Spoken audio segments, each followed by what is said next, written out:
ಪದೇ ಪದೇ ಸರ್ಕಾರ ಪತನವಾಗುತ್ತೆ ಎಂಬ ವಿಜಯೇಂದ್ರ ಹೇಳಿಕೆ ವಿಚಾರಕ್ಕೆ ಕೊಪ್ಪಳದ ಕಾರಟಗಿಯಲ್ಲಿ ಸಚಿವ ಶಿವರಾಜ್ ತಂಗಡಗಿ ವಾಗ್ದಾಳಿ ನಡೆಸಿದ್ದಾರೆ.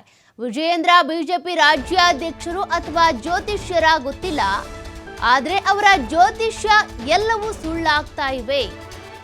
ವಿಜಯೇಂದ್ರಗೆ ಜನರ ಬಗ್ಗೆ ಕಾಳಜಿ ಇದ್ರೆ ಯತ್ನಾಳ್ ಮೇಲೆ ಕೇಸ್ ದಾಖಲಿಸಿ 2,000 ಕೋಟಿ ಕೊಟ್ಟು ಬಂದು ಸಿಎಂ ಆಗ್ತಾರೆ ಅಂತ ಯತ್ನಾಳ್ ಹೇಳಿದ್ರು.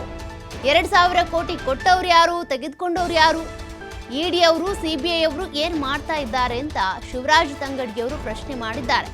ಯಾವುದೇ ತಪ್ಪಿಲ್ಲದ ಮುಡಾ ಪ್ರಕರಣದಲ್ಲಿ ಇಡಿ ಬರುತ್ತೆ, ಆದ್ರೆ ಯತ್ನಾಳ್ ಅವರು 2,000 ಕೋಟಿ ಹೇಳಿಕೆಗೆ ಯಾಕೆ ತನಿಖೆ ಆಗ್ತಾ ಇಲ್ಲ ಅಂತ ಶಿವರಾಜ್ ತಂಗಡಗಿ ಅವರು ಕಾರಟಗಿಯಲ್ಲಿ ಪ್ರಶ್ನೆ ಮಾಡಿದ್ದಾರೆ.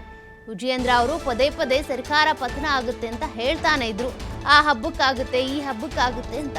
ಹಾಗಾಗಿ ಹಿಂದೆ ಕೂಡ ಶಿವರಾಜ್ ತಂಗಡಗಿ ಅವರು ವಾಗ್ದಾಳಿ ನಡೆಸಿದ್ರು. ಈಗಲೂ ಕೂಡ ವಿಜಯೇಂದ್ರ ಅವರು ರಾಜ್ಯಾಧ್ಯಕ್ಷನ ಅಥವಾ ಜ್ಯೋತಿಷ್ಯರ ಅಂತ ಪ್ರಶ್ನೆ ಮಾಡಿದ್ದಾರೆ.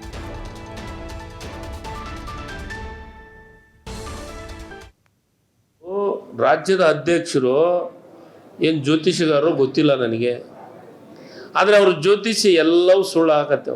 ನಾನು BJP ಮಿತ್ರರಿಗೆ ದಯಮಾಡಿ ವಿಜೇಂದ್ರ ಅವರು, ನಿಜವಾಗಲೂ ನಿಮಗೆ ಬಡವರ ಬಗ್ಗೆ ಕಾಳಜಿ ಇತ್ತಂದರೆ ನಾಳೆಗೆ ಒಂದು ಬಸವನಗೌಡ ಪಾಟೀಲ್ ಯತ್ನಾಳರ ಮೇಲೆ ಒಂದು ಕಂಪ್ಲೇಂಟ್ ಮಾಡಿ. ಯಾರು ಈ ರಾಜ್ಯದ ಮುಖ್ಯಮಂತ್ರಿಗಳಾಗ್ತಾರೆ BJP ಒಳಗೆ, ಅವರಿಗೆ 2,000 ಕೋಟಿ ದುಡ್ಡು ಕೊಟ್ಟು ಬಂದು ಈ ರಾಜ್ಯದ ಮುಖ್ಯಮಂತ್ರಿ ಆಗ್ತಾರೆ ಅಂತ ಹೇಳ್ತಾರೆ. ಯಾಕೆ 2,000 ಕೋಟಿ ಕೊಟ್ಟವ್ರು ಯಾರು, 2,000 ಕೋಟಿನ ಇದನ್ನು ಮಾಡಿದವ್ರು ಯಾರು, 2,000 ಕೋಟಿ ಯಾರಿಗೆ ಕೊಟ್ಟರು ಅಂತಂದು ಯಾಕೆ ಇಡಿ ಅವರು CBIದವರು ಬರ್ತಾ ಇಲ್ಲ ಇಲ್ಲಿಗೆ? ವಿಜೇಂದ್ರ ಅವರು ರಾಜ್ಯದ ಅಧ್ಯಕ್ಷರು ಏನು ಜ್ಯೋತಿಷಗಾರರು ಗೊತ್ತಿಲ್ಲ ನನಗೆ, ಆದರೆ ಅವ್ರ ಜ್ಯೋತಿಷಿ ಎಲ್ಲವೂ ಸುಳ್ಳು ಆಗತ್ತೆ.